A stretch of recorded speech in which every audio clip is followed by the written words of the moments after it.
गेले करांगोळीवरती भगवंतानं तो पर्वत उचलले.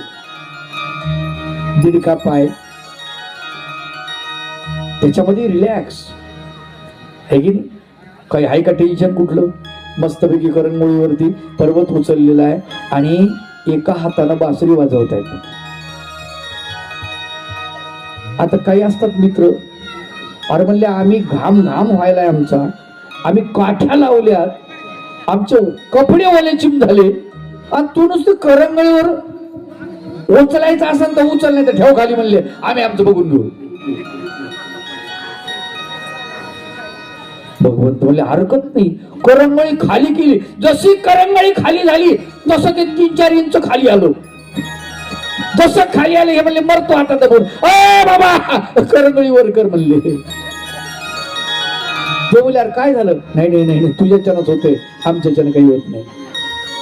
आम्हाला कशाला काठ्या लावायला लावल्या. अरे म्हणजे तुम्हाला कळलं पाहिजे मेहनत करावी लागते, फुकटचं नाही. तुकडोजी बाबांनी फार सुंदर लिहिलेलं आहे ग्रामगीतेमध्ये. असो कुणी भक्त विद्वान त्याने न खावे कष्टाविन, उलट झटून मार्ग दाखवावा गावलोकासी. फुकट नाही खाल्लं पाहिजे. साधू जरी असेल तरी त्यांनी काहीतरी केलं पाहिजे. अखंड नामचिंतन भगवंताचं केलं पाहिजे. ते जमत नाही निरूपण केलं पाहिजे, ते जमत नाही आठवण केलं पाहिजे, ते जमत नाही प्रवचन केलं पाहिजे, ते जमत नाही काहीतरी जमन ना, काहीतरी करा ना. फुकटचं खाऊ नका म्हणले. स्वामी चक्रधर महाराजांच्या बद्दल एक अध्याय दिलेला आहे तुकडोजी बाबांनी ग्रामगीतेमध्ये. धावविती पवविती झुंजविती दरे तर कुठे बुजविती ही लीळा तिथे दाखवली त्यांनी. आणि सर्वज्ञ श्री चक्रधर प्रभू हे आपल्या परिवाराला रिकाम बसू देत नव्हते, फुकट खाऊ देत नव्हते असं म्हणतात तुकडोजी बाबा. हे कळलं पाहिजे माई बाप. गोवर्धन पर्वत भगवंतानं उचलला, पाऊस गेला, सूर्य पुन्हा प्रकाश, अभ्रमंडळामध्ये प्रकाश पडलेला आहे सूर्याचा. पाऊस गेला, इंद्राला वाटलं सगळं संपलं आणि इंद्र पुन्हा आला, बघतोय तो सगळं व्यवस्थित, गुरु ढोरं सगळे व्यवस्थित, शरण आला इंद्र. अशा भगवंताच्या खेळक्रीडा चालू. आणि इकडे मात्र मथुरेमधून वारंवार संकट येत आहेत. म्हणले हात तिथं आपण इथं आणि हात तिथं, त्याच्यामुळे काही जमत नाही. म्हणले आमने सामने पाहिजे. तुम भी हो हम भी है, दोनों है आमने सामने. हो त्या म्हणले तोपर्यंत नाही जमत, बोलवावं लागेल. कृष्णाला पाठवलं निमंत्रण पत्रिका. कशाची कुस्तीसाठी. आता भगवंतानं शरीर स्वतःच तयार करून घेतलं होतं, बलरामदादाचं तयार करून घेतलं होतं. वैया वाघोड्या पेंद्या सुदामा सगळे तयार बिलकुल पोरं. देवा भगवंता आम्ही येतो कुस्ती खेळायला. देव म्हणले आम्ही जाऊन येतो अगोदर, टुर्नामेंट बघून येतो आणि जमलं तर ठीक आहे, मग तुम्हालाही बोलून घेतो, काही अडचण नाही. अक्रूर आलेला आहे भगवंताला नेण्यासाठी. आणि अक्रूरानं जसा अक्रूर आल्यानंतर नंदबाबाच्या वाड्यामध्ये अक्रूराचं स्वागत झालं. अक्रूर सांगितलं नंद बाबा मी कृष्ण भगवंताला बलराम दादाला न्यायला आलो, राजाचा आदेश आहे, त्यांनी निमंत्रण पाठवलंय यांना कुस्तीचं, यावं लागेल. नंद बाबाच्या काळजामध्ये धस्स झालं. आता काही बरी गोष्ट नाही. भगवंत म्हणे तुम्ही चिंता करू नका, आम्ही जातो. कन्हैया अरे तो राक्षस आहे. तिथे त्यांनी एक हत्ती पोचलेला आहे, तो दररोज त्याला दारू पाजतात, मद्य पाजतात. तुमच्या अंगावर सोडून देईल तो. मुष्टिक चाणूर 2 राक्षस आहेत, पैलवान राक्षस. त्यांचं नाव मुष्टिक का पडलं, एकाचं चाणूर का पडलं.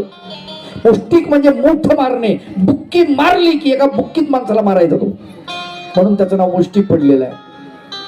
चाणूर म्हणजे पुढच्या माणसाला असं कवेमध्ये घ्यायचा, आलिंगन द्यायचा, कडकड कडकड दाबायचा, त्याचे हाड चूर्ण करून टाकायचा, म्हणून त्याचं नाव चाणूर पडलेलं आहे.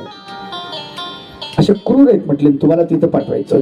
देव म्हणले चिंता करू नका, होने को कौन टाल सकता है, जो होना है होना ही है, जो नहीं होगा हो नहीं होगा. जे होतंय ते होतंय, समोर गेलं पाहिजे. ही सगळ्यात महत्वाची गोष्ट. ते तत्वज्ञान भगवंत शिकवत आहे. कृतीतून. अक्रूराला भगवंत होतात, अक्रूरा तुम्ही चला सगळे अख्ख्या गावात गोकुळामध्ये वार्ता पसरली, कृष्ण जाणार, कृष्ण जाणार, कृष्ण जाणार. अक्रूर न्यायला आलेले आहे कृष्ण भगवंताला. आणि काय करावं, कृष्ण जाणार. गोपिका आल्या, अशा कसं जातो कृष्ण? नंद बाबाला म्हणतात, बाबा सांगा ना तुम्ही, कृष्ण जातोय. त्याला म्हणा, काय करावं बाई, मी माझं ऐकत नाही. यशोदेला सांगतात, माता यशोदा तुम्ही म्हणा ना. काय करू ग, अजून नाही ऐकत. आता मोठा झाला ना तो, कसा ऐकेल? भगवान गोपाल कृष्ण यशोदेच्या जवळ बसले. तिच्या नेत्रातलं जळ आपल्या श्रीकराला पुसलं. माते, अगं तुझ्या पुत्राला कोणी युद्धाचं आमंत्रण दिलं आणि मी गेलो नाही तर लोक मला पळफुटा म्हणतील. तुझ्या पोराला कोणी जर पळफुटा म्हणलं, भित्रा म्हणलं, आवडेल तुला? नाही ना रे बाळा, मग जाऊ दे मला. आणि माझ्यावर विश्वास नाही तुझा? आहे रे, पण काय करू, मी आई आहे ना, त्याच्यामुळे माझा जीव तुटतो. नंद बाबा रडत आहेत, यशोदा माता रडती आहे, सगळे रडत आहेत, अख्खं गोकुळ रडते आहे. भगवंत म्हणतात, अक्रूरा तयारी करा, पटकन रथामध्ये बसा आणि निघा लवकर. कोणीतरी, आता राधा नावाचं पात्र नाही बरं का भागवतामध्ये, हे क्रिएट केले नंतर, हरकत नाही, पण मला आवडलं ते पात्र. सगळ्याच राधा आहेत, जे कृष्णावरती प्रेम करतायत त्या सगळ्याच राधा आहेत. राधा शब्दाचा अर्थ उलट जर केलं तर त्याला धारा म्हणतात. कृष्णाप्रती ज्याच्या प्रेमाची धारा वाहते त्याला राधा म्हटलं जातं. तुमची धारा जर वाहत असेल कृष्ण भगवंताच्या प्रती तर तुम्ही सुद्धा राधा आहात, लक्षात घ्या. इतकं प्रेम आहे कृष्णावरती त्या राधेचं. कोणीतरी राधेकडे गेलं, तिला म्हणतात की कृष्ण जायला निघालेली आहेत. म्हणे जाऊ द्या, कुठं जाणार आहे? माझ्या हृदयामध्ये मी त्यांना बसवलेलं आहे, इथून तर नाही जाऊ शकत तो, इथे मी बंद करून ठेवलेला आहे, हृदयाच्या कडीकुलपात बंद आहे तो, इथून नाही जाऊ शकत तो. त्यावेळेला बाकीच्या गोपिका म्हणतात, अगं असे वेडी आहेस का, कृष्ण खरंच चालला. भगवान गोपाल कृष्ण सगळ्या गोपिकांना समजून सांगतात, असं करू नका, हा मोह आहे, मी तुमच्या जवळ राहिलं पाहिजे असं नाही ना, प्रेम दुसऱ्यालाही मला वाटायचंय ना, तुम्हालाच मिळालं पाहिजे, बाकीच्यांना नको का? माझा हिस्सा बाकीच्यांना मिळाला पाहिजे ना, असं नकोय. हा तर स्वार्थीपणा झाला ना तुमचा, ठोकळातच मी राहिलो पाहिजे, हा स्वार्थीपणा नाही का? आणि त्यावेळेला गोपिका तरी हट्ट धरतात, ऐकत नाही. रथाला पकडलेलं आहे गोपिकांनी, भगवंताच्या रथाच्या पुढे काही गोपिका आडव्या पडलेल्या आहेत. आणि भगवंत म्हणतात, अक्रूरा रथ हाका. आणि गोपिकांनी आपला मोर्चा आता अक्रूराकडे वळवलेला आहे. अक्रूरा, तुझ्या आई वडिलांना नाव नाही ठेवलं चांगलं. अक्रूर म्हणजे जो क्रूर नाही तो, तू तर क्रूर आहेस. अक्रूर नव्हे हा क्रूर दृष्ट बुद्धी, अक्रूर नव्हे हा क्रूर दुष्ट बुद्धी, आपुलिया सिद्धी साधो पाये, आपुलिया सिद्धी साधो पाये. अक्रूर नव्हे हा क्रूर दृष्ट बुद्धी, अक्रूर नव्हे हा क्रूर दृष्ट बुद्धी, आपुलिया सिद्धी साधो पाये, आपुलिया सिद्धी साधो पाये, आपुलिया सिद्धी साधो पाये.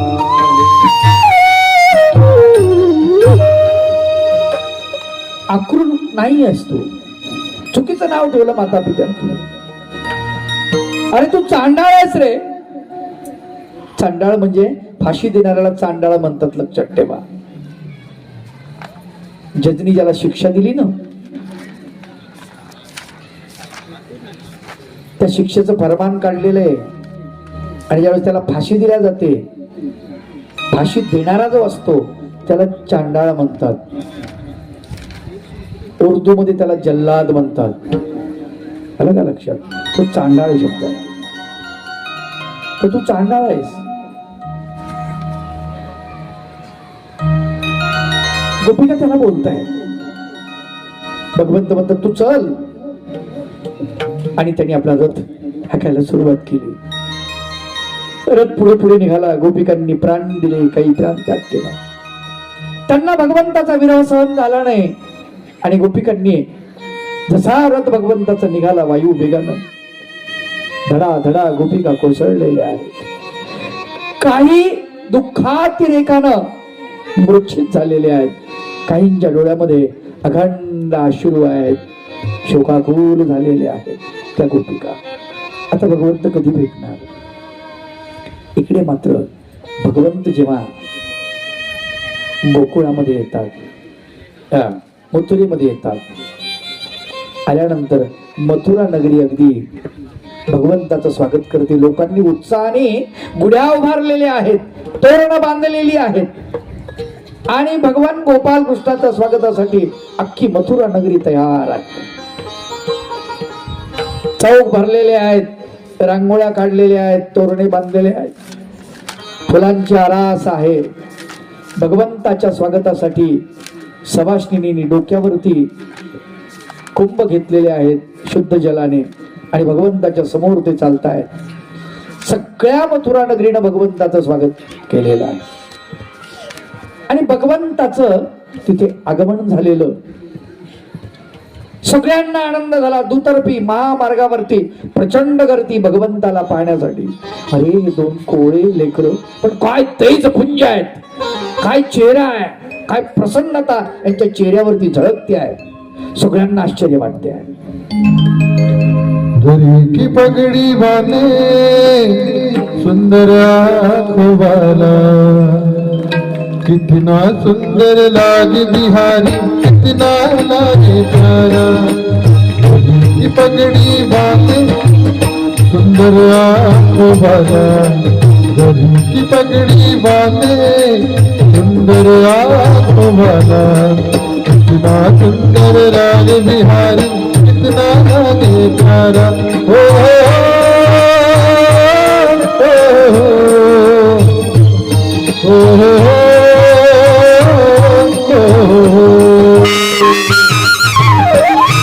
पगड़ी बांधे सुंदर वाला, कितना सुंदर लाल बिहारी, कितना लागे प्यारा.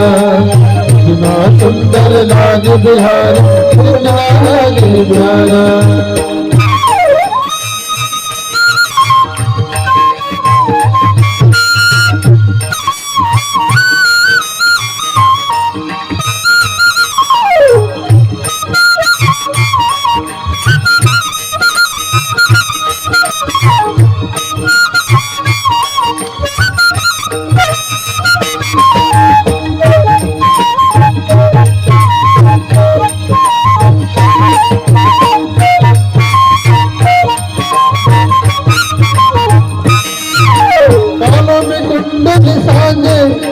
मोर मुकुट बिराजे, कानों में कुंडल साजे, फिर मोर मुकुट बिराजे.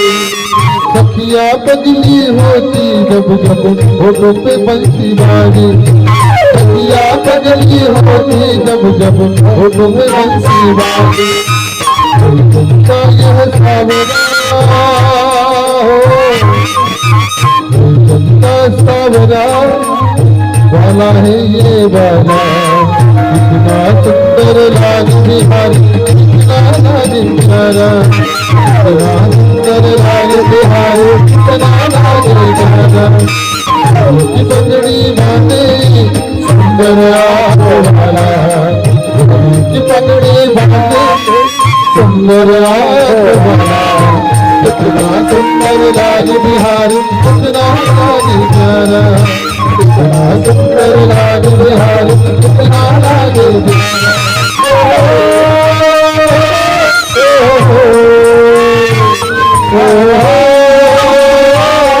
Oh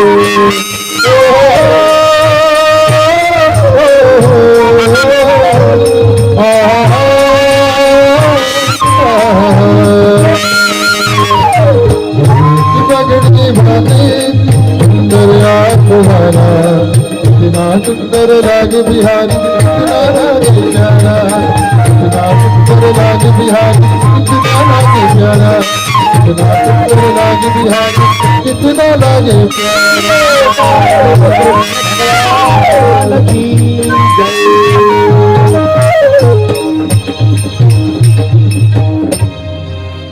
परब्रह्म परमेश्वर भगवान गोपाल कृष्णाचं मथुरेमध्ये प्रचंड असं स्वागत झालेलं आहे. सगळ्यांना आनंद झालेला आहे.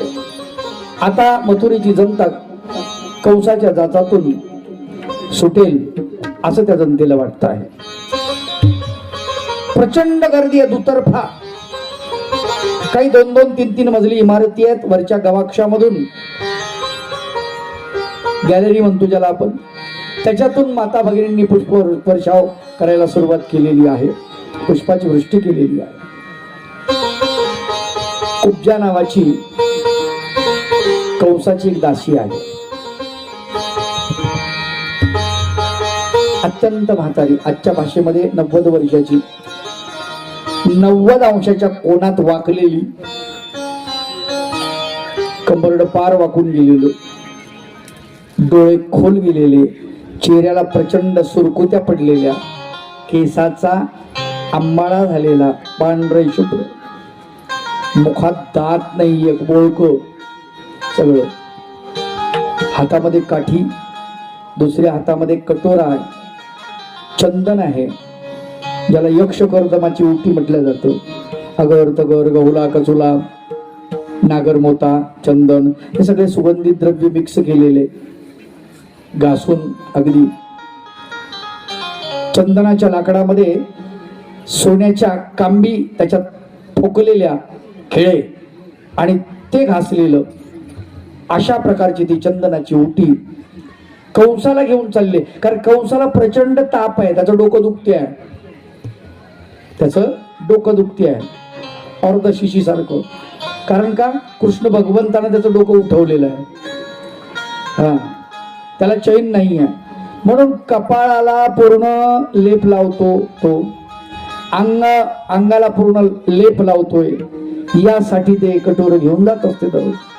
तिनं बघितलं की एवढी काय गर्दी आहे, म्हणून आपलं मुंडकं तिनं त्या गर्दीतून बाहेर काढलं आणि महाद्वाराच्या रस्त्यानं जे चाललेले आहेत महामार्गावरती राजवाड्याकडे, त्या भगवान गोपाल कृष्णाकडे आणि बलराम दादाकडे बघितलं.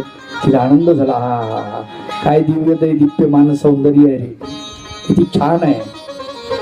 छोटे छोटे बालक आहेत, आता यांना काय द्यावं, आपल्याकडे काही नाही याकडे, पण काहीतरी द्यायला पाहिजे असं तिच्या डोक्यात आलं. तिचा मनोदय भगवान गोपाल कृष्णाने हेरला आणि भगवंत मुख्य रस्त्यावरून बाजूला तिच्याकडे वळलेले आहेत आणि तिचा हात पकडला आणि मध्य रस्त्यावरती तिला आणलेला आहे, मध्य भागात रस्त्याच्या. ती बघते भगवंताकडे किलकिल्या डोळ्यांनी. कटोरं तिच्या हातामध्ये भगवंताने घेतलं, चंदन आपल्या व्हाळाला लावलं, दंडाला लावलं, भगवंताने छातीला लावलं, उरलेलं बलराम दादाला दिलं. कटोरं रिकामं झालं, रिकामं कटोरं तिच्या हातात ठेवलं. जा म्हटलंय. ती म्हणे, देवा अहो हे रिकामं कटोरं घेऊन मी जर कंसाकडे गेले, कंस मला जिवंत ठेवेल काय? भगवंत म्हणले थांब. भगवंतानं तिच्या पायावरती आपला उजवा श्रीचरण ठेवला आणि तिची हनुवटी पकडली, तर्जनी आणि अंगुष्ठ्याने अशी पकडली. एक झटका दिला, जसा झटका दिला कडकड कडकड सगळे हाड वाढले, पूर्ण वाजले, एकदम मनके सरळ. एवढंच झालं का? मनके तर सरळ झाले, हाड मजबूत झाले आपोआप. डोळ्याचं तेज परत आलं, मुखामध्ये आपोआप दात उगवले, चेहऱ्याच्या सुरकुत्या गायब झाल्या. काय तिची नजर इकडं तिकडं पाहायला लागली, पहिल्यापेक्षा अति सुंदर दिसायला लागली, एकदम छान दिसायला लागली. तिच्याकडे बघत असताना लोक आश्चर्यचकित झाले. अरे स्वर्गातली अप्सरा आली का काय? त्यांना वाटले काय भानगड आहे. काय इतकं सौंदर्य कसं नाही. ते म्हणतात ना, छबीदार सुरत देखणी जणू हिरकणी. हा? हा? तुमच्या भागात भरपूर चालतं ते नार गुलजार वगैरे वगैरे. लोक म्हणले असं सौंदर्य बघितलंच नाही, इतकी सुंदर. अरे भगवंताचा स्पर्श वेड्या. आपण या आपण या सारखे करती तात्काळ नाही काळ वेळ तया लागी. आपल्यासारखं भगवंत करून टाकतात. त्याला काळ वेळ लागत नाही. स्वतः सारखं बनवलेलं, त्याला सुंदर बनवलं.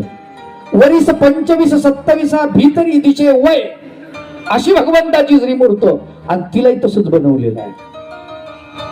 सुंदर देखणी बनवलेलं आहे.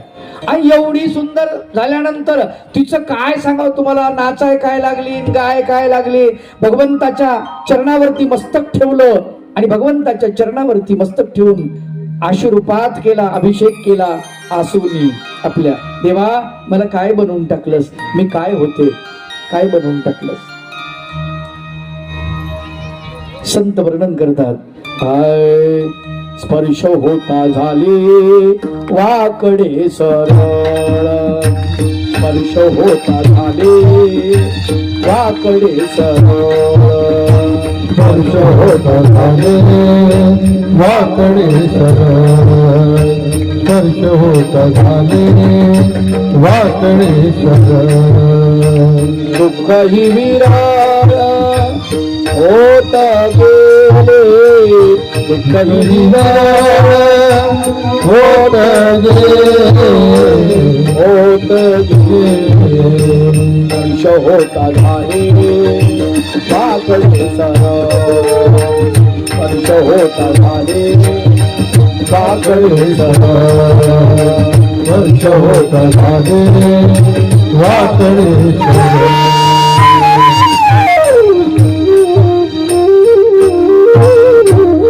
भगवंताचा स्पर्श झाल्यानंतर तिच्यातला वाकडेपणा निघून गेला आणि सरळ झाली. आपल्याला जर सुंदर दिसायचं म्हटलं आरशा पुढे बसावं लागतं, आहे की नाही. डोकं इचरावं लागतं. अजून Vicco turmeric, fair and lovely, Boroline, Boroplus काय काय नाही ते लावावं लागतं. हा हा हा काय सुगंध नाही.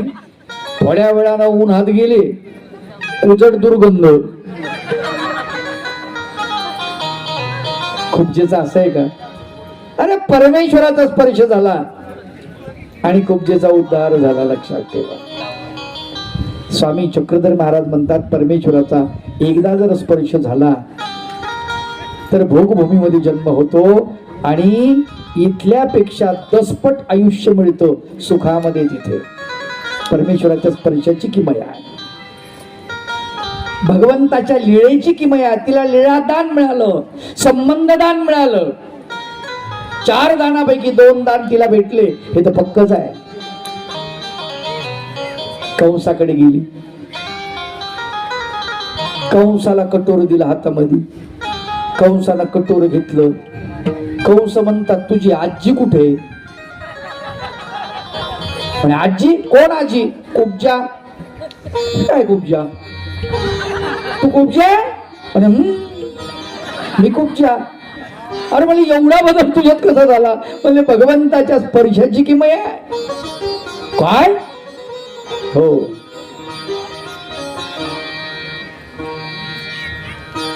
भगवंत तिथे आलेले आहेत. कथा संपवतो एवढी. भगवंत आले, हत्ती सोडलेला, हत्तीला खतम केलं. मुष्टी चानूर अंगावरती आले दोघांच्या, त्यांनाही संपवलं.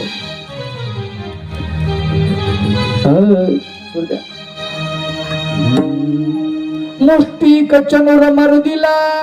मुष्टिक चनुर मार दिला. मुष्टिक चनुर मार दिला. मुष्टिक चनुर मार दिला. कंसाचा प्राण घेतला. कंसाचा प्राण घेतला. उग्रसेन राज्य स्थापिला उग्रसेन राज्य स्थापिला तुळशीदास भले शिपाई हरलीला वर्णिती तुळशीदास भले शिपाई हरलीला वर्णिती कंस घात इच्छितो म्हणून या धरणीवर लोळती कंस घात इच्छितो म्हणून या धरणीवर लोळती अक्रूरने तो श्रीकृष्णाला गोपी घाबऱ्या होती अक्रूरने तो श्रीकृष्णाला गोपी घाबऱ्या होती कंस घात इच्छितो म्हणून या धरणीवर लोळती कंस घात इच्छितो म्हणून या धरणीवर लोळती गोपी घाबऱ्या होती हो अक्रूरने तो श्रीकृष्णाला गोपी घाबऱ्या होती अक्रूरने तो श्रीकृष्णाला गोपी घाबऱ्या होती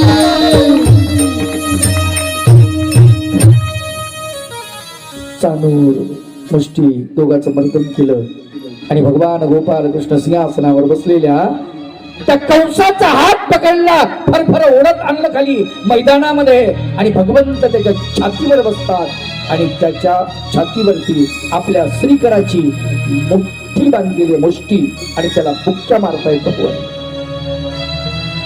आता पहा कंसात प्रचंड बदल झालेला आहे. भगवंत मारतायत आणि कंस हसतोय.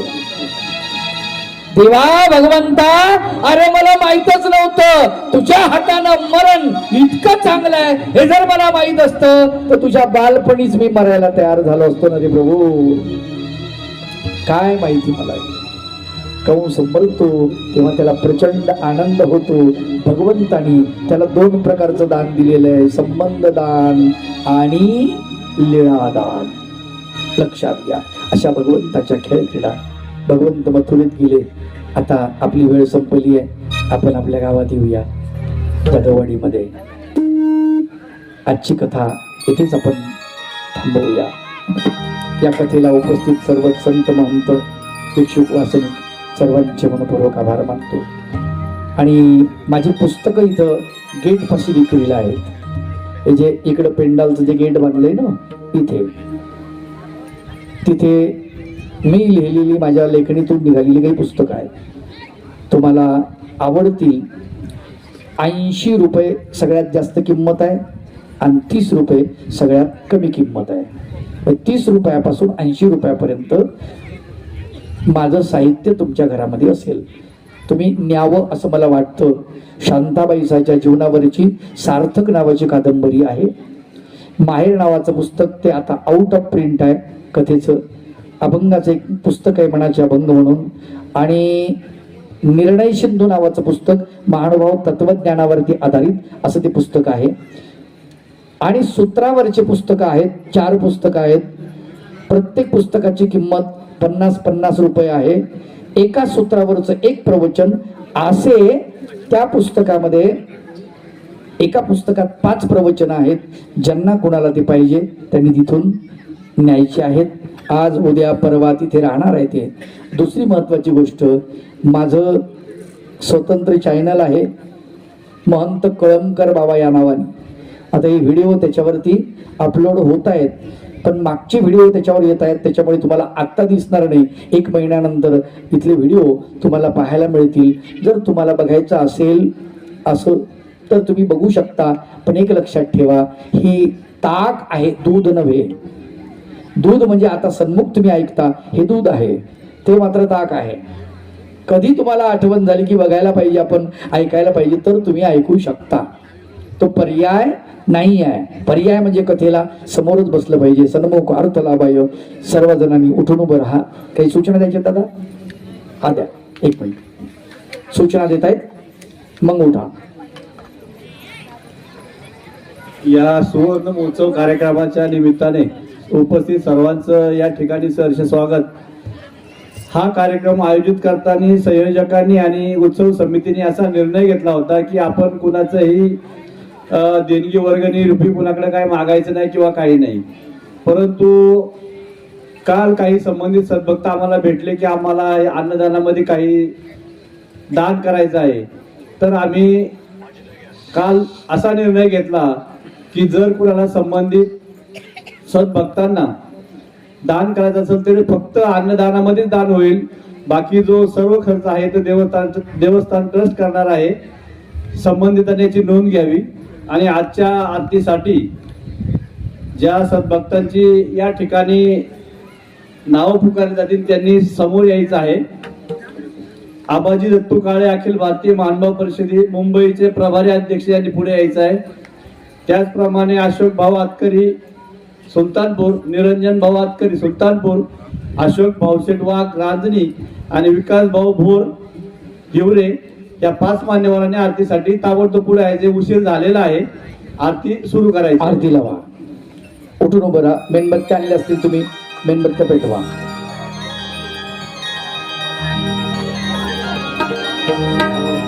पाचही सद्भक्तांनी वरती जायचं. ज्यांची नावं घेतली त्यांनी वर या.